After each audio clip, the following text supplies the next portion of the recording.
আমার রাজনৈতিক গুরু। আমার রাজনৈতিক জীবন শুরু হয় তার হাত দিয়ে। ওনার হাত দিয়ে আমার রাজনৈতিক জীবনের প্রথম প্রাপ্তি আমি মুক্তিযুদ্ধ জিয়াউর রহমান হলের সভাপতি নির্বাচিত হই। তার এই ধারাবাহিকতায় আমি সুদীর্ঘ দিন যাবৎ ছাত্র রাজনীতি করেছি, পরবর্তীতে যুব রাজনীতি করেছি, যুব দলের সভাপতি হয়েছি। এখন আমি বাংলাদেশ ছাত্র বোর্ডের চেয়ারম্যান নির্বাচিত হয়েছি। আমার জীবনে যা প্রাপ্তি, যা অর্জন, সব তার কল্যাণেই বলে আমি মনে করি। উনি যে ভিত রচনা করে দিয়েছিলেন তার উপর ভিত্তি করে আজকের আমার এই আজকের এই অবস্থান। আমি আজকে এবং এই শহীদ ব্যারিস্টার আব্দুল সালাম তালের ৭৭তম শাহাদত বার্ষিকীতে মহান আল্লাহ রাব্বুল আলামিনের দরবারে রুহের মাগফিরাত কামনা করি। আব্দুল সালাম তালুকদার তৎকালীন স্বৈরাচার বিরুদ্ধে আন্দোলনের অন্যতম উপকার, তৎকালীন লিয়াজু কমিটির চেয়ারম্যান হিসেবে স্বৈরাচার মুক্ত করেছিল ৯০ গণঅভ্যুত্থানে। তার আদর্শ, তার জাতীয়বাদী আদর্শ, যে ৫ বছর বিএনপি সারা দেশে যে উন্নয়নের জয় করেছিল, আমরাও তার শৈশববাসী অংশীদার। আজকে তার এই মৃত্যুবার্ষিকীতে আমরা তাকে গভীর শ্রদ্ধার সাথে স্মরণ করি, যেন আল্লাহ তাআলা তাকে বেহেশতের সর্বোচ্চ মোকাম দান করেন। আজ ২০ আগস্ট মহান আব্বুল আলমিনের ডাকে সাড়া দিয়ে নাফারের দেশে চলে যান দেশবরণ্য রাজনীতিবিদ, জাতীয় নেতা, শৈশবের গণমানুষের হৃদয়ের স্পন্দন ব্যারিস্টার আব্দুল সালাম তালুকদার সাহেব।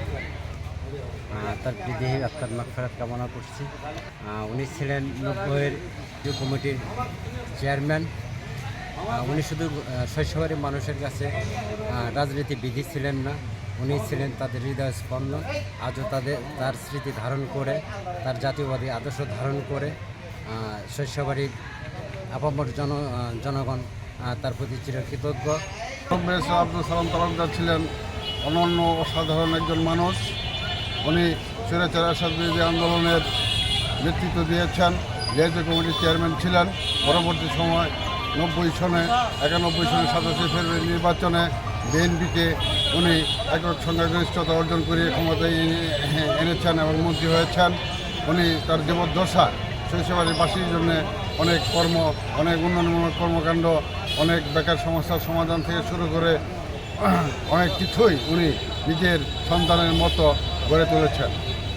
ওনার স্মৃতি শৈশবাড়ি জাতীয়তাবাদী দল এবং সারা বাংলাদেশের জাতীয়তাবাদী দলের অনুসারী, চেতনাধারী জাতীয়তাবাদের মানুষজনের মনে অমর হয়ে থাকবেন। এই জনপদের একটা সময় যখন এই জনপদে শুধু ধুলা আর কাদা ছিল, সেই ধুলার কাদা থেকে আজকে উন্নয়নের সরিষাবাড়ির উপকারী হলো মরহুম ব্যারিস্টার আব্দুল সালাম তালুকদার। মরহুম ব্যারিস্টার আব্দুল সালাম তালুকদার সরিষাবাড়ি পৌরসভা করেছেন, শিল্পকলা করেছেন, ডাক বাংলো করেছেন। মরহুম আব্দুল সালাম তালুকদার জাতীয় পর্যায়ে আমাদের সংসদীয় গণতন্ত্র যে শুরু হয়েছে, এই সংসদীয় গণতন্ত্রটাও সংসদে উনি উত্থাপন করেছেন মরহুম ব্যারিস্টার আব্দুল সালাম তালুকদার। উনি আমাদের জাতীয় নেতা, উনি আমাদের গর্বের নেতা। ওনার আত্মার মাগফিরাত কামনা করছি।